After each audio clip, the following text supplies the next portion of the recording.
وصلنا عدد كبير من الطلبات، عايزين فيفو في 40 مع اونر 200. ده وقتها هتعرف عنهم كل حاجه بالتفصيل مع الكاميرات المبهره، واضيف معاهم منافس قوي. طبعا عارفين هم افضل موبايلين قيمه مقابل سعر، هتلاقي فيهم كل اللي بتحلم بيه وزياده شويه، في حدود 400 ل 450 دولار في الوطن العربي. استني ايه؟ اللايك والاشتراك اتعمل خلاص، يلا نبتدي.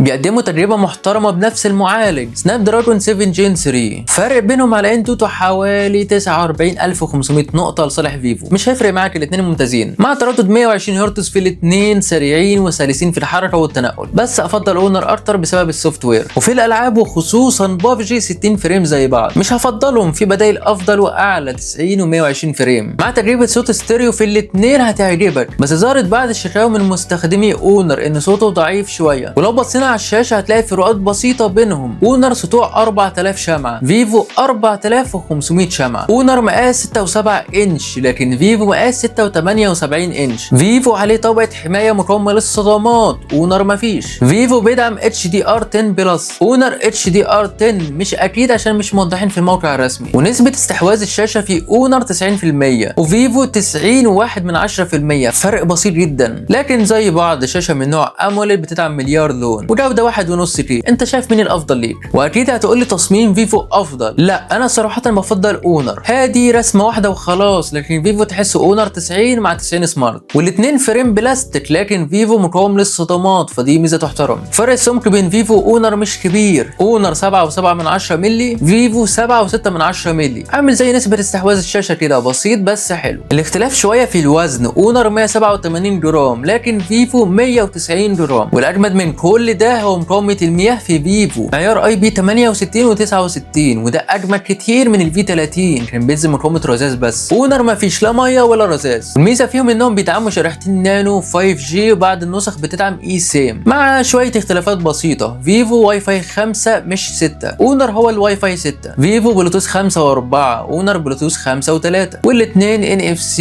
لكن اونر بيدعم IR بلاستر خاصية الريموت. مبدئيا انا بحب سوفت وير اونر افضل كتير، مميزات اعلى من فيفو، سلس اكتر في الحركه والتنقل بفضل واجهه اونر الماجيك OS 8. فيفو تمام ما فيهاش مشكله، سريع وسلس برضه مع واجهه الفان تاتش 14. كنت اتوقع الاثنين ينزلوا بالواجهه الجديده بس خذلوني، وزي بعض بينزلوا باندرويد 14 مع سرعه في الحركه والتنقل وفتح وقفل التطبيقات ومساعده المعالج والتردد والسوفت وير. بس انا عامه بفضل اونر. وما تنساش يا صديقي وانت معدي اللايك والاشتراك وزر الجرس واي كلمه حلوه تشجعني. استمر، عاش، برافو، جامد، الكلام ده مش هوصيك. وكفايه كده، وتعالى نشوف الفرق اللي حصل في الكاميرات. اونر الاساسيه 50 ميجا بكسل مع مثبت بصري، الثانيه 50 ميجا بكسل زوم مع 2.5 اكس اوبتيكال ومثبت بصري برضه، والاخيره 12 ميجا الترا وايد. لكن فيفو 2 بس، الاساسيه 50 ميجا بكسل مع مثبت بصري، والثانيه 50 ميجا الترا وايد مع دعم الكاميرات لزيس. وعشان تكون مقارنه عادله هضيف معاهم الرينو 12، تحسهم زي بعض بس اونر الوانه اغمق درجه، موضح تفاصيل السما، وبعده فيفو. اونر واقعي اكتر ومعاه الرينو، لكن فيفو فاتح زياده، مش الافضل في التفاصيل. افضلهم في الالوان فيفو ثم رينو ثم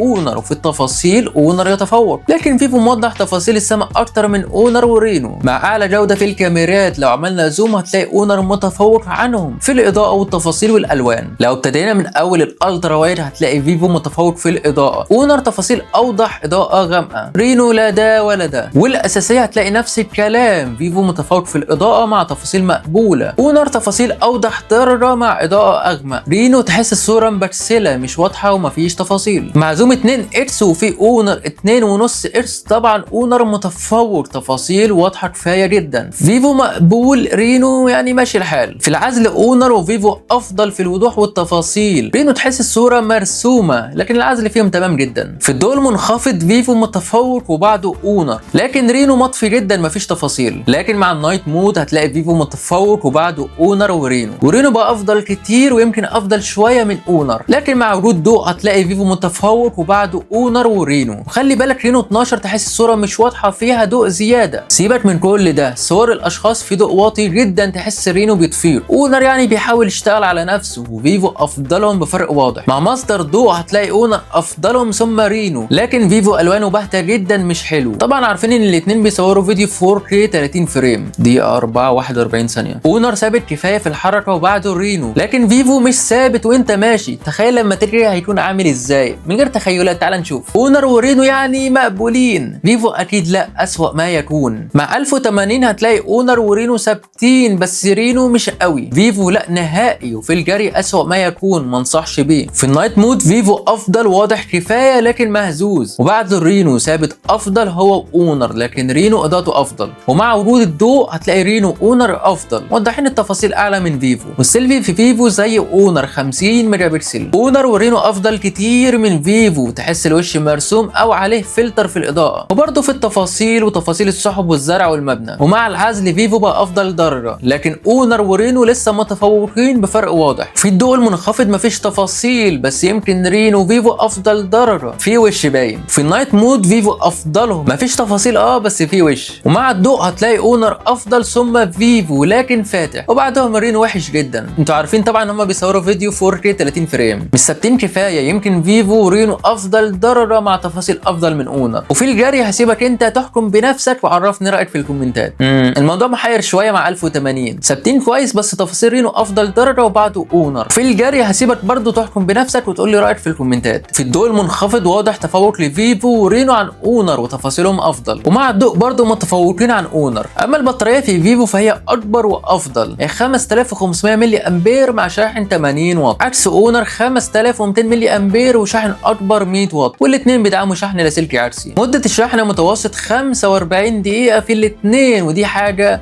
غريبه شويه. اونر المفروض يكون اقل. وفيفو نزلت بنسختين رام 8 و12 بتردد 2133 ميجا هرتز، ما ينفعش في سعره، عكس اونر 3 نسخ 8 و12 و16 بتردد 3200 ميجا هرتز. ومساحه التخزين في اونر افضل من نوع UFS 3.1، لكن فيفو نوع قديم شويه UFS 2.2 مع مساحتين تخزين في الاثنين 256 و512 جيجا. فيفو بينزلك بنسخه اقل 128 جيجا ومش بيدعموا تركيب كارت ميموري. باختصار كده هنعرف مين المناسب ليك. صراحه عجبني كاميرات اونر اكتر من فيفو، متفوق في اجزاء كتير، لكن ما ننساش ان فيفو افضل في النايت مود. ما عجبنيش تردد الرام ونوع مساحه التخزين في فيفو. عجبني جدا مقاومه المياه في فيفو وتحمل الصدمات، لكن ما عجبنيش واي فاي 5 في فيفو. واللي عجبني اكتر هو شاشه الفيفو، لكن اونر في النايت مود ما عجبنيش نهائي. اللي عجبني فيه اكتر هو السوفت وير. تصميم الفيفو ما عجبنيش، ده رايي الشخصي، وانا بالنسبه لي افضل اونر اكتر. بعيدا عن كل ده السعر هيحكم، فعندك اونر متوسط $400 في الوطن العربي، فيفو متوسط 450 ل 480 دولار وممكن يقل شويه. انا عن نفسي افضل اونر لاني بحب التصوير جدا، لكن الاستخدام العادي كويس في الاثنين. في الالعاب مش هفضلهم نهائي، في بدائل افضل منهم، لكن كحمايه ومقاومه مياه ما افضلش اونر، فيفو يتفوق عليه. في البطاريه طبعا فيفو افضل كتير، فلازم تختار كويس وتشوف مين المناسب ليك وحسب ميزانيتك طبعا. ما تنساش تكتب لي اي كلمه حلوه تقديرا للشغل الجامد ده، واشتراك ولايك. عايزين نوصل الفيديو ده اكبر عدد لايكات، واتمنى اكون اول مراجع عربي في العالم عملت المراجعه دي بالتفصيل الممل في اقل وقت ممكن. ولازم تكون عندي على فيسبوك، يوتيوب، انستجرام، تيك توك، عشان نكبر العيله ونكون اكبر محتوى تكي في الوطن العربي باذن الله. دمتم بافضل حال، سلام.